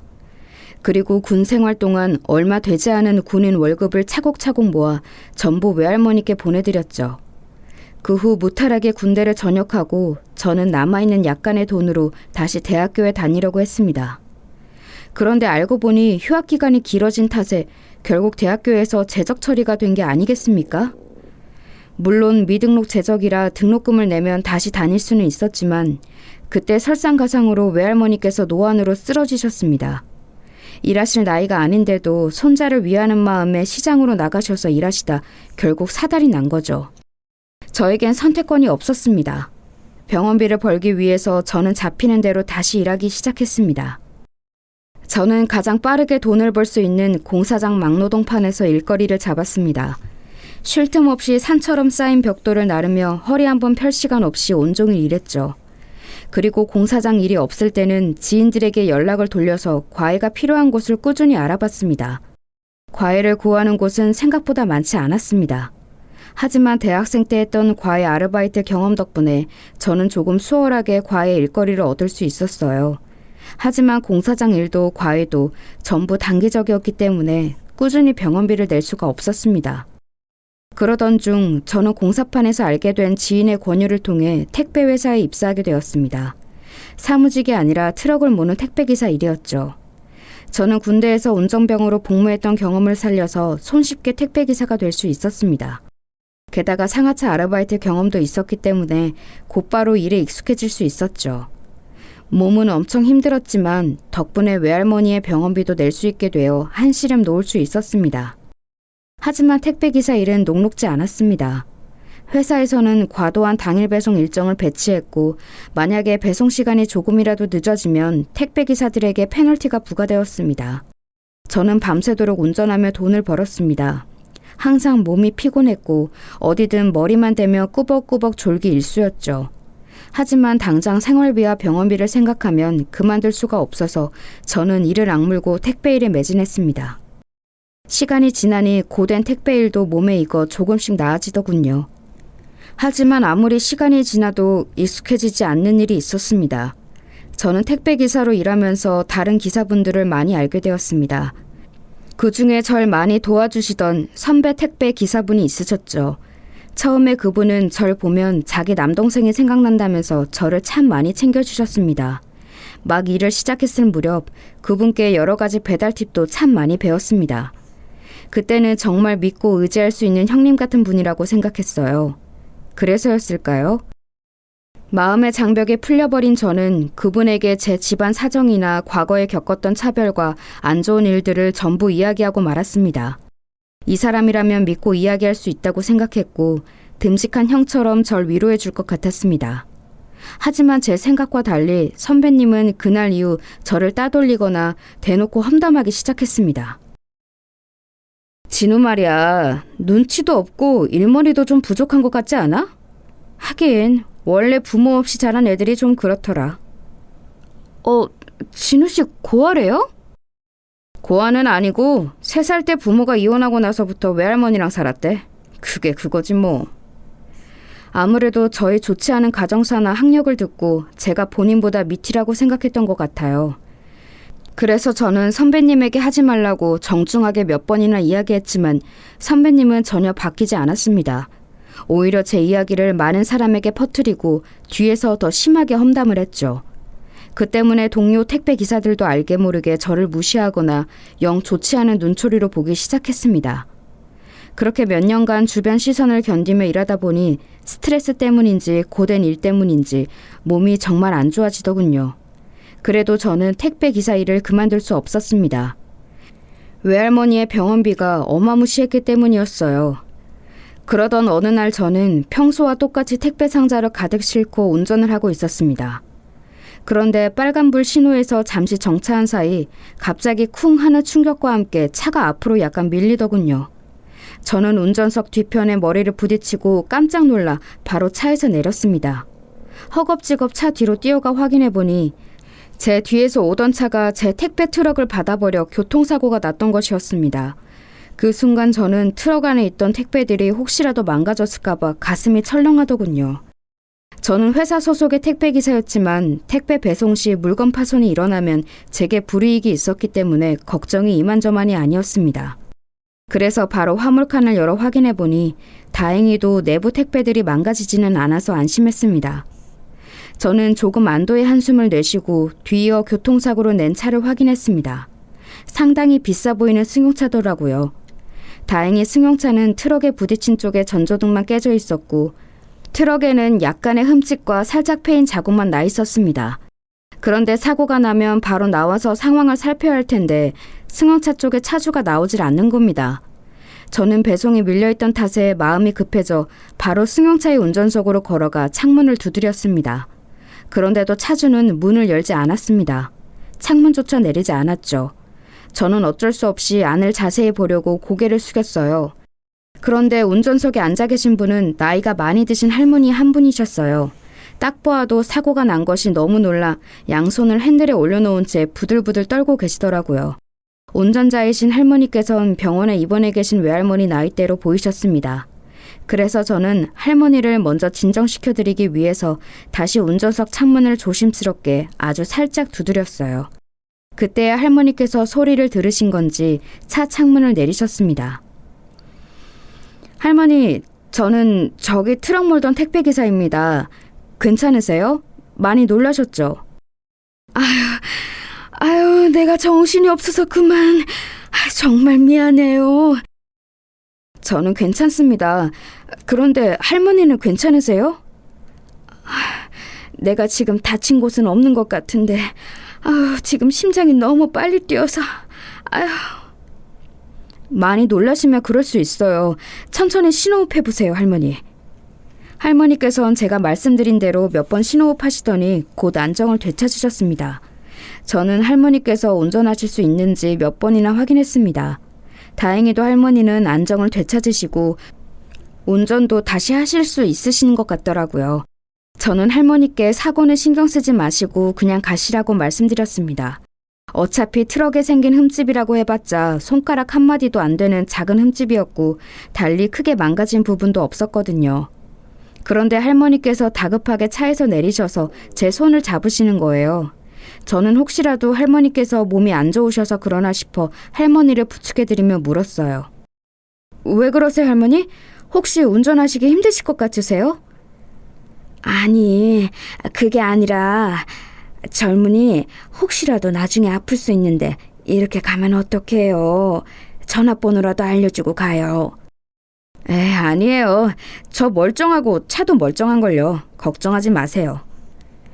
저는 그렇게 말씀드리며 할머니를 도로 승용차 안으로 부축해드리고 그대로 보내드렸습니다. 할머니께서는 끝까지 제게 전화번호를 물어보셨지만 저는 신경 쓰지 마시라고 말씀드리고 할머니를 보내드렸습니다. 그분을 보니 자꾸만 외할머니가 생각나서 더 마음이 쓰이더군요. 그래서 저는 승용차가 시야에서 사라질 때까지 한참을 보다가 다시 택배 배송을 시작했습니다. 그날은 생각보다 시간이 많이 지체되었지만 목표량은 간신히 채울 수 있었습니다. 그런데 차고지에 복귀해 차량을 점검할 때 저를 괴롭히던 선배 택배 기사분이 차량에 흠집을 두고 저를 불러내시는 거예요. 야, 너 차에 이 흠집이랑 페인 자국 뭐야? 이런 거 보고도 안 하고 그냥 주차해두면 내가 모를 줄 알았냐? 그리고 여기도 저기도 이 전조등 불빛은 왜 또 이렇게 희미해?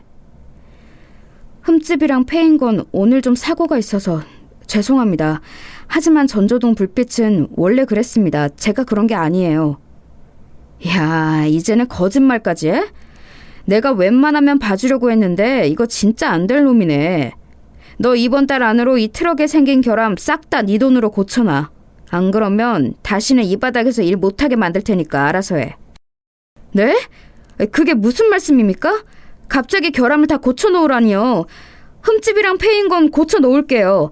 하지만 다른 결함은 저 때문이 아니라고요. 저 그럴 돈 없어요. 제 사정 아시면서 어떻게 이러실 수 있습니까? 제가 선배에게 아무리 사정해도 그분은 절대 안 된다고 말하며 무조건 제 돈으로 고쳐놓으라고 하더군요. 저는 정말로 모아놓은 돈이 한 푼도 없었습니다. 매달 외할머니의 병원비로 월급 대부분이 들어가는데 어떻게 돈을 모을 수 있겠습니까? 저는 머리를 싸매고 고민하다가 어쩔 수 없이 마이너스 통장 대출을 받기로 했습니다. 대출을 받아 급한 일은 해결했지만 제가 만져보지도 못한 큰돈이 빚으로 찍혀있는 걸 보니 가슴이 터질 것 같이 답답해지고 저절로 한숨이 나오더군요. 그런데 며칠 뒤 갑자기 몸 이곳저곳이 아프기 시작했습니다. 아무래도 교통사고 후유증 같았습니다만 저는 병원에 가지 못했습니다. 돈도 없었고 시간도 없었죠. 저는 몸의 고통을 무시하고 매일 도돌이표처럼 트럭을 몰고 택배를 배송했습니다. 몸이 아픈 와중에도 무거운 물건을 들고 옮겨야 하니 버티기가 여간 어려운 게 아니었습니다. 그렇게 일주일 정도 고되게 택배 배송을 하고 있었는데 갑자기 모르는 번호로 전화가 오더군요. 네, 여보세요? 여보세요? 혹시 김진우 씨 맞으십니까? 네, 제가 김진우인데요. 누구시죠? 아, 저는 일신기업 회장님의 비서실장입니다. 일신기업이요? 그런데 왜 저한테 연락을... 얼마 전에 차 사고 있으셨죠? 그것 때문에 연락드렸습니다. 저는 비서실장이라는 남자의 말에 의문이 들었습니다. 교통사고가 있었기는 했지만 제가 낸 사고도 아닌데 왜 저한테 연락이 온 건지 알 수가 없었죠. 아, 네, 기억합니다. 혹시 그때 사고 나신 할머니께 무슨 일이라도 생겼나요? 아닙니다. 그분께서는 아주 건강하십니다. 제가 이렇게 연락을 드리게 된 것은 다름이 아니라 감사의 말씀을 전달하기 위해서 연락드린 것입니다. 저는 그제야 그때 그 할머니께서 전화 주신 분의 어머니라도 되시나 보다 생각이 들었습니다. 하지만 이어진 비서실장분의 말씀은 제 예상을 아득히 넘는 이야기였습니다. 그때 김진우 씨가 보살펴드린 분은 일신기업의 회장이신 박종훈님의 어머님이십니다. 회장님께서는 어머님께 김진우 씨와 있던 일을 듣고 감사 인사를 드리고 싶어 하십니다. 저는 그때 그 할머니께서 회장님의 어머님이라는 이야기를 듣고 순간 장난 전화를 받은 게 아닌가 의심이 들었습니다. 그런데 비서실장 분께서는 회장님께서 저와 꼭 만나고 싶어 하신다며 약속 장소와 시간, 날짜까지 알려주더군요. 그리고 저를 태우러 사람을 보낼 테니 그대로 차를 타고 오면 된다고 하더라고요. 저는 반신반의하는 마음으로 알겠다고 대답하고 전화를 끊었습니다. 물론 전화를 끊고 나서도 상당히 의심이 들었습니다만 믿져야 본전 아니겠습니까? 저는 제게 걸려온 전화가 사실인지 아닌지 알아보고 싶었습니다. 그래서 약속 날짜에 맞춰 회사에 휴가를 쓰고 한번 나가보기로 마음먹었습니다. 그리고 약속 당일 긴가민가한 기분으로 집 앞에서 기다리던 제게 딱 정확한 시간이 되자 양복을 잘 차려입은 남자가 찾아오더군요. 안녕하십니까? 김진우 씨 되시죠? 저는 회장님께서 보낸 사람입니다. 바로 같이 가시죠. 안내를 받아 차를 타고 그저 차가 운전해주는 대로 가니 고급스러운 식당에 도착하더군요. 얼마나 크고 화려한지 꼭 어디 성 같았습니다. 그리고 식당 직원의 안내를 받아 방으로 들어가 어색하게 기다리고 있으니 곧 양복을 입은 여러 사람이 제가 기다리고 있던 방으로 들어오더라고요. 마지막으로 연세가 있으신 중년의 신사분께서 들어오셨는데 저는 그 얼굴을 보자 깜짝 놀랐습니다. 정말로 전날 뉴스로 찾아본 회장님 얼굴과 똑같았거든요. 제가 너무 놀라 벌떡 일어나 인사를 드리니 회장님께서 웃으면서 저보고 앉으라 말씀하셨습니다. 반갑네. 김진우라고 했나? 교통사고가 났는데도 본인보다 먼저 우리 어머니를 보살펴드렸다고 들었네. 어머니가 어찌나 자네를 칭찬하시던지 정말 고맙구만. 아닙니다. 그건 당연히 해야 할 일이었는걸요. 당연히 할 일이라니. 자네는 마음이 정말 넓구먼. 요즘 시대에 보기 드문 청년이야. 크게 웃으시던 회장님은 이윽고 저를 만나려던 이유를 말씀해 주셨습니다. 놀란 어머니를 참 잘 신경 써준 마음씨 착한 청년이라고 들었는데 내가 보기에도 자네는 심성이 정말 착한 것 같아. 교통사고였으니 경찰에 신고만 했어도 됐을 텐데 다른 사람의 안위를 먼저 신경 써주다니 생각하면 할수록 참 감사한 마음이 들어. 그래서 말인데 내가 오늘 자네에게 좋은 제안을 하나 하려고 하는데 어떤가? 좋은 제안이라니 어떤 제안을 말씀하시는 건지. 내가 좀 알아보니까 외할머니께서 병원에 입원하신 지 꽤 오래되었던데 그리고 지금은 빚도 좀 있는 거로 알고 있고 대학교는 다니다가 등록금을 내지 못해서 그대로 제적이 되었고 저는 제 정보를 샅샅이 알고 있는 회장님께 깜짝 놀란 동시에 어째서 이렇게나 저에 대해서 자세하게 알아보신 것인지 궁금증이 생겼습니다. 회장님께서는 그런 제 마음을 알아차리기라도 하신 듯 안심만 하고 말씀하시고는 다시 말을 이으셨습니다. 놀라지 말게. 내가 원래 선물을 주려면 그 사람에게 가장 도움이 될 만한 것을 주자고 생각하는 편이라 조사를 좀 했을 뿐이니까. 내가 하려던 제안은 바로 이거네. 내가 자네 외할머니의 병원비를 전부 내주겠네. 수술이 필요하다면 수술비까지도 다 내주지. 그리고 거기에 더해서 자네의 대학 등록금도 전부 지원해주고 싶네. 그리고 대학교를 졸업하면 바로 내 회사로 들어와서 일할 수 있도록 자리를 만들어주지. 어떤가?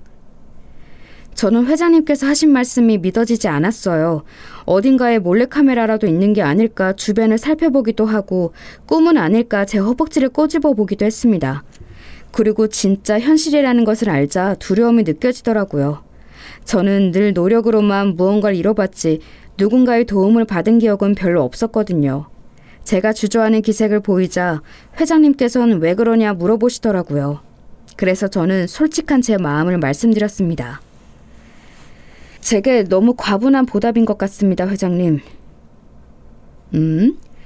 혹시 제안이 마음에 안 드는 건가? 아니요, 그런 게 아닙니다. 전 정말 마음에 듭니다. 하지만... 그럼 그냥 내 제안을 받도록 하게. 나는 내 어머니께 잘 대해준 자네를 좋게 보고 있네.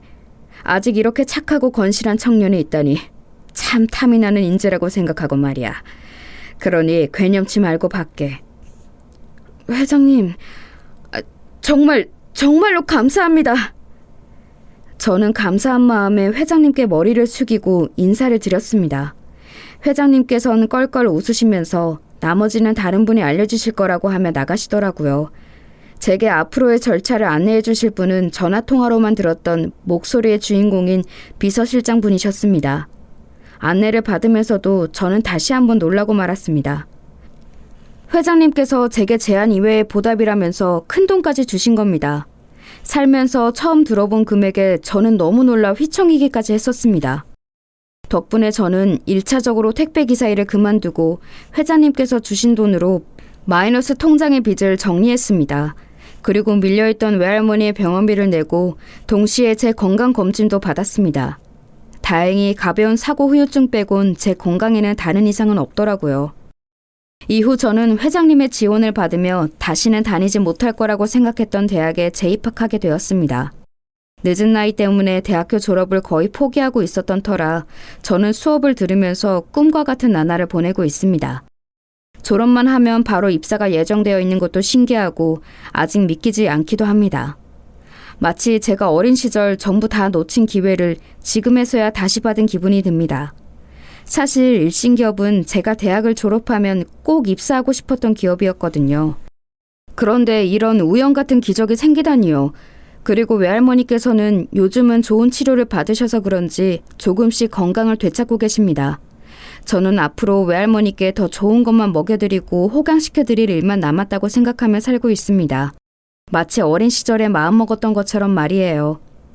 저는 이 모든 일이 외할머니께서 제게 가르쳐주신 마음가짐 덕분이라고 생각합니다. 외할머니께선 용서하는 마음과 더불어 제게 이런 가르침을 주셨어요. 세상을 살다 보면 참 많은 일이 생긴단다. 어떤 때는 좋기도 하고 또 어떤 때는 나쁘기도 하지. 하지만 그 많은 일에 일일이 분노하거나 휩쓸리기보단 이것 또한 내 운명이라 생각하고 겸허하게 받아들이고 살아가는 것이 좋단다.